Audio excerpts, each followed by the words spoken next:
ಭಗವತೆ ವಾಸುದೇವಾಯ. ನಿನ್ನ ಪುತ್ರನ ವೀರಗತಿಗಾಗಿ ಶೋಕ ಪಡಬೇಡ ಮಾತೆ. ನಮೋ ಭಗವತೆ. ಇದು ನಿನಗೆ ವಿಷ್ಣು ನೀಡಿರುವಂಥ ಬಹಿರಂಗವಾದ ಪಂಥಾಹ್ವಾನ. ನೀನು ನಿನ್ನ ಪುತ್ರನನ್ನು ಕೊಲ್ಲಲು ನೋಡುತ್ತಿರುವೆ,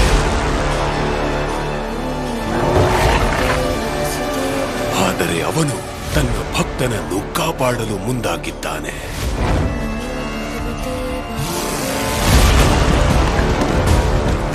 ಈಗ ಈ ವಿಷಯ ಒಬ್ಬ ತಂದೆ ಹಾಗೂ ಪುತ್ರನ ನಡುವಿನ ಅನುಬಂಧಕ್ಕೆ ಮಾತ್ರ ಸೀಮಿತವಾಗಿಲ್ಲ. ವಿಷಯ ವರ್ಚಸ್ಸಿನದ್ದು.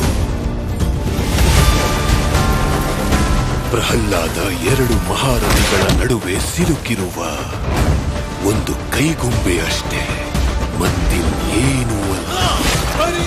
ಇನ್ನು ಪ್ರತಿ ಕ್ಷಣವೂ ನನ್ನದೇ ಗುಣಗಾನ. ಹಿರಣ್ಯ ಕಶ್ಯಪನೇ ಭಗವಂತ. ಹೇಳಿ, ನಿನ್ನ ವಿಷ್ಣು ಸರ್ವವ್ಯಾಪಿ ಎಂದೇ ಅಲ್ಲವೇ? ಹಾಗಾದರೆ ಅವನು ಈ ಕಂಬದಲ್ಲಿ ಇರಬೇಕು ತಾನೆ? ಅವಶ್ಯವಾಗಿರುವರು.